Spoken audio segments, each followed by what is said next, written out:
crop circles appear in more than 50 countries, and there literally have been thousands of them, maybe over 10,000 crop circles that we're aware of in the modern era. 12,000 crop circles, 50 years, 30 countries. Every one of them photographed from the air, argued over, and then filed away one at a time. And in half a century, nobody had ever lined them all up in date order and looked at the sequence. Crop circles are basically features, designs, illustrations of high complexity in crops. So a pattern recognition system did no beliefs, no folklore, no idea what a crop circle even was.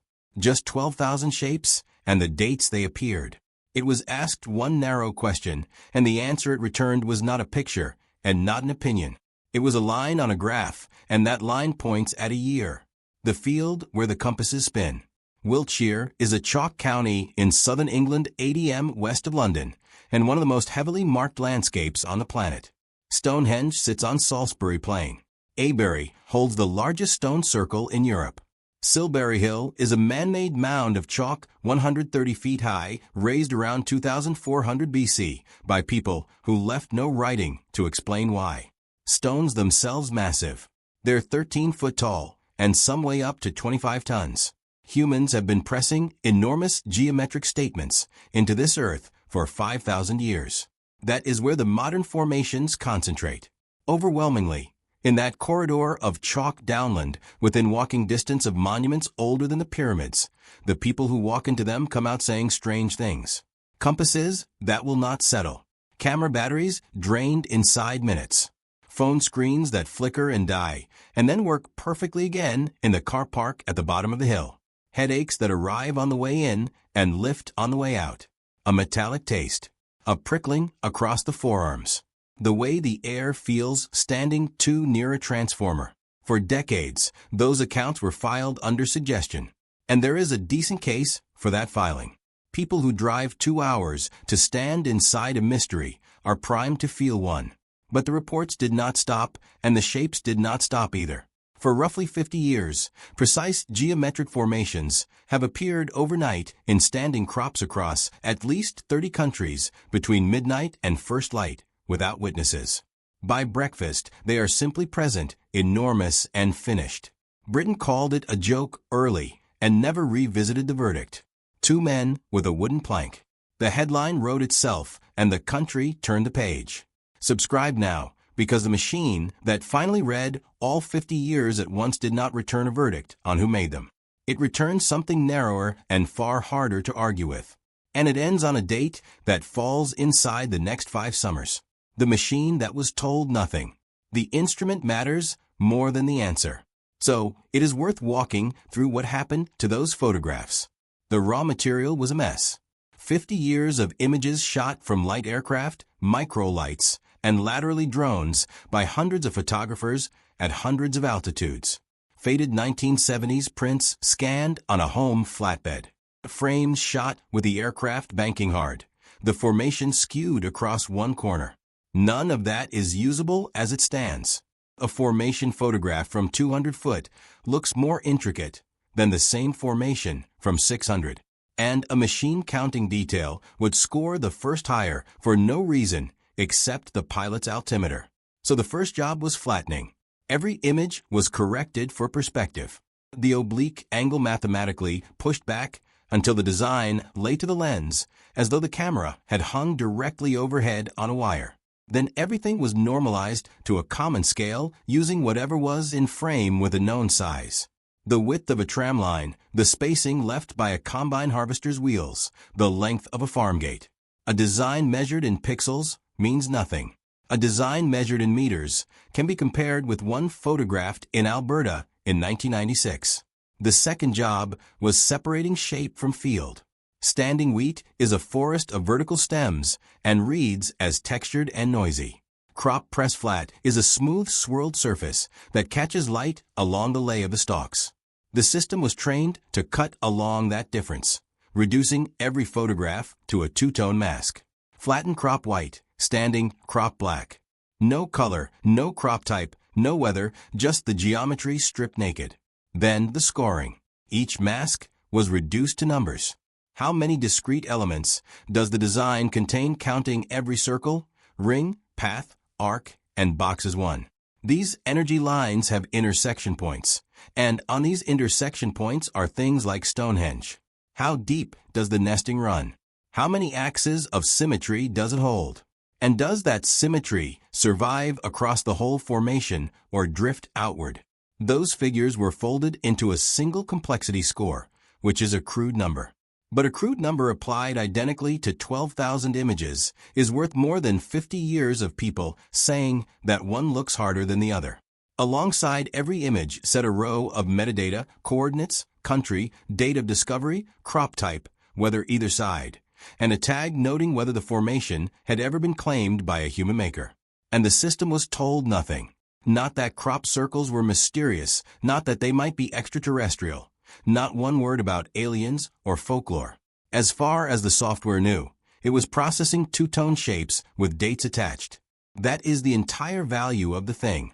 A machine that believes in nothing cannot be accused of wanting the mystery to be real. It has no hope, no dread, no reputation riding on the answer. If the circles had remained plain rings for 5 decades, there would be no story and no reason to line up 12,000 photographs. A simple shape is easy to explain away. Wind can make a circle. A tethered goat walking a rope can make a circle. 2 bored men with a plank can make a circle. And 2 of them later stood up in public and said that they had what none of those explanations covers, is a shape that grows more sophisticated in a consistent direction, season after season, as though it were working through a syllabus. From 1980 onward, the single circle began to gather company. Not scattered, arranged. A large central circle with smaller satellites orbiting at even spacing like a diagram of a system somebody understood. Then quintuplet sets, then rings inside rings. Stand at the edge of a field, and one circle is the wind. For circles, in a deliberate line down a farmer's barley, are much harder work. The mind reaches for a different word, and the word is someone. And that is where the unease starts, because the crop showed no trace of how a someone walked in and back out across 100 m of standing wheat without leaving a single crushed corridor. You can find these huge, what they call pictographs, that span hundreds of feet across the whole field and feature multiple components, and they're arranged with mathematical precision. By the middle of the 1980s, the geometry had hardened into something nobody could call accidental. Smaller circles were joined to the large ones by narrow corridors of flattened crop, producing shapes like dumbbells, like keys, like characters from an alphabet nobody living had been taught. The edges unsettled people who went out to look. A visitor could put one boot on upright wheat and the other on wheat pressed flat with less than a hand's width between them. Not a fade, not the slump a rainstorm leaves. A line cut as cleanly as an edge drawn with a blade. The standing stems at that boundary unmarked, not so much as scuffed, while an inch away the crop lies flat and swirled and still growing. Photographers started hiring light aircraft because it had become obvious these things were not built to be seen from the ground. From the edge of a field, a farmer saw a sprawl of bent stalks. Damage without meaning. Lift that field 200 feet, and it resolved into a design balanced, centered, composed for a viewer looking straight down. That is the detail that should have ended the casual explanations. Whoever or whatever was making these shapes was composing for an aerial perspective, not for an eye standing in the crop at 2 in the morning, unable to see more than 4 rows in any direction. And the analysis kept returning to one observation. The designs were not copying themselves. A hoaxer, even a good one, reuses what works. But the formations of the mid-1980s rarely repeated what came before. They built on them, returning the next summer with an added element, an extra axis of symmetry, less like a person doodling the same shape over and over, more like a student handing in progressively harder assignments. Then the press arrived. Colin Andrews and Pat Delgado published Circular Evidence in 1989, which sold the numbers nobody in publishing had forecast. With the cameras came the 2 competing certainties that have poisoned the subject ever since. One camp pointed at the sky, the other pointed at the pub. The louder the argument got, the less anybody looked at the geometry. which is a shame because both camps were on the hook for the same fact. If it was hoaxers, they were training themselves in flawless nocturnal geometry and leaving no failures behind. And nobody in that argument noticed what the numbers were about to do at the turn of the decade. The threshold 1990 is where the line on the graph loses its composure. Up to that point, the curve had been patient increments. A little more symmetry each season. One more ring, a steadier hand. An apprenticeship is easy to imagine whoever the apprentice was. The year the decade turned, the line did not step. It jumped. On July 12, 1990, in a barley field below the Alton Barns White Horse, a formation appeared that ran roughly 600 feet from end to end. Not a circle with decorations, a composition, circles, rings, rectangular boxes, straight corridors, and forked appendages that the press started calling a pictogram because it looked like writing. The perfectly symmetrical design is a phenomenon known as a crop circle, and it is just one of many strange patterns. Weeks earlier, a similar structure had appeared at Chelam Down. Weeks later, another at Stanton St. Bernard.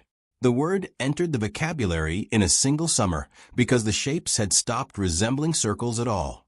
Then, in July 1991, at the foot of Barbary Castle came a triangle roughly 180 feet on a side with three enormous circular features at its corners, each internally different from the other two.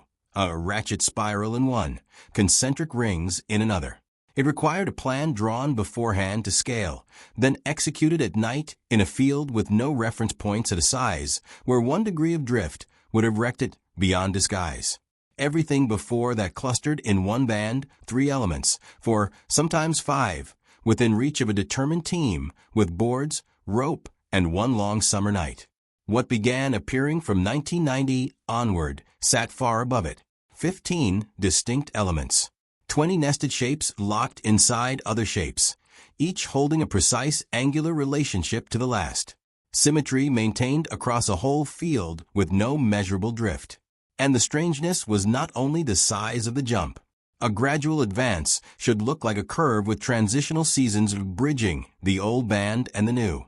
The record contains no bridge. The transition is close to vertical. One season, the fields were producing short, simple sentences. The next paragraphs of interlocking geometry, as though the intermediate grammar had never been necessary, and the leap was not local. That is the reason the file did not close there. The men with the plank, they were called Doug Bauer and Dave Klee, and they were in their 60s. Bauer was a picture framer in Southampton who had spent years in Australia in the 1960s, where he heard the story of a saucer nest found in a Queensland reed bed. Klee was a landscape painter. They drank on Friday nights at a pub near Cheesefoot Head. And on one of those evenings in 1976, according to the account they gave the newspaper Today in September 1991, Bauer looked out at the valley and said, in effect, let's give them something to think about. Their kit was almost insultingly simple. A 4-foot plank with a loop of rope at each end stepped on to press the crop down while walking a spiral. String and a stake to hold the radius. Later, a baseball cap with a loop of wire on the peak sighted through like a gun sight to keep a long line true in the dark. Picture that properly, because it is the most human passage in this entire story. 2 middle-aged Englishmen, well past their physical prime, climbing over a gate at 1 o'clock in the morning with a plank under one arm. Wet knees, midgets, crop dust in the throat, the smell of barley at night, which is sweeter than people expect. The terror of headlights swinging across the hedging. A dropped stake hunted for on hands and knees with no torch, because a torch in a field at 2 in the morning is a confession visible from a mile away. Cold tea from a flask at 3. Standing in the middle of something neither of them could see, working blind. Sighting through a bent wire on a hat, trusting the geometry to be there at sunrise.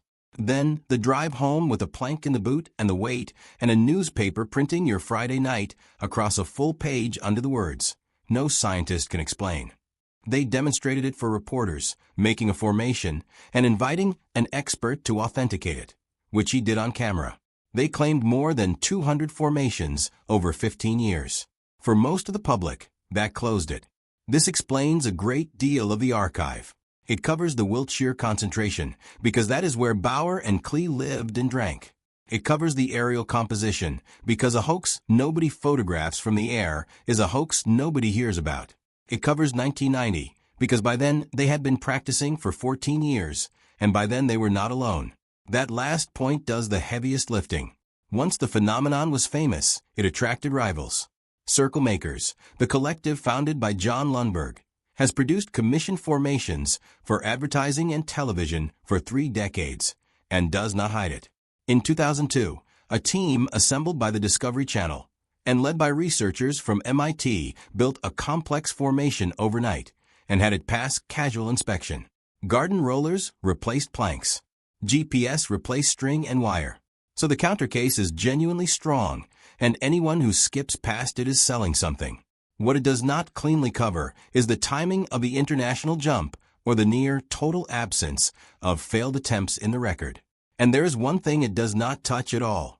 While everyone argued about who was holding the plank, a handful of scientists stopped photographing the shapes and started cutting up the plants. What the stalks remember. The plant work is where this stops being about art and starts being about physics, and where the argument gets difficult in both directions. The central figure is W.C. Levengood, a biophysicist based in Michigan who had spent his career on plant physiology and seed research. From the early 1990s, he examined samples taken from formations in England and the United States, working alongside Nancy Talbot and John Burke through the BLT research team. His findings were published in 1994 in the journal Physiologia Plantarum and again in 1999 in the Journal of Scientific Exploration. The work itself is unglamorous in the extreme. A man in a field with paper envelopes and a marker pen cutting stems at the base. Then walking beyond the edge into untouched crop and cutting controls from the same rows, the same soil, the same everything except the thing in question. Then weeks of measuring swollen joints on dried stalks with calipers. 3 claims came out of it. The first concerns the growth nodes, the small swollen joints along a cereal stem. Levengood reported that in samples from inside formations, these nodes were significantly elongated compared with controls taken outside. The stems were bent, not broken, and in many cases, the crop kept growing and ripening while lying flat, curving toward the light like grass under a fallen branch. The second concerns holes. Levengood reported expulsion cavities blown outward through the node walls. The pattern expected if moisture inside the stem had been flash heated into steam in a fraction of a second. Not a stem crushed from outside. A stem opened from within. The third concerns the soil. In some sampled formations, tiny iron-rich magnetic particles were found in the surface layer at concentrations well above the surrounding field with a crystalline structure consistent with material melted and rapidly cooled. Meteoric dust is the ordinary explanation for microspheres in topsoil. Meteoric dust does not usually fall in a pattern with an edge you can stand on.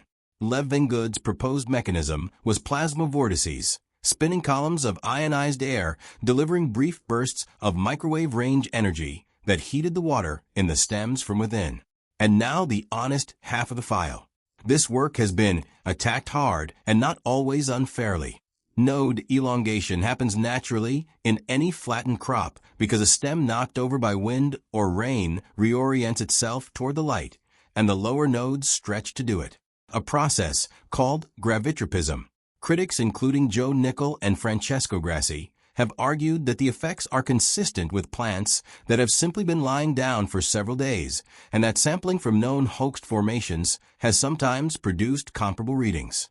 The publication record is thin, the replication record thinner, and BLT research is not an independent university department. So the physical evidence is contested. It is not nothing. It is not proof. And it sits in the uncomfortable middle, where most interesting things live. But it does establish something measurable in these fields beyond the picture. And it sets up the summer when the shapes stopped being pictures at all. The binary summer. By the mid-1990s, the geometry had acquired a quality much harder to dismiss than beauty. It had acquired mathematics. The first to say so with any authority was Gerald Hawkins. And Hawkins was not a fringe figure. He was a Boston University astronomer, the man who in 1963 published the analysis in Nature, arguing that Stonehenge functioned as an astronomical instrument. In the 1990s, he turned the same attention to crop formations and reported that the ratios between the areas of their component circles repeatedly match the diatonic ratios of the musical scale. He also identified 4 geometric theorems embedded in the designs, then derived a fifth containing the other 4. That fifth, as far as he could determine, appeared nowhere in the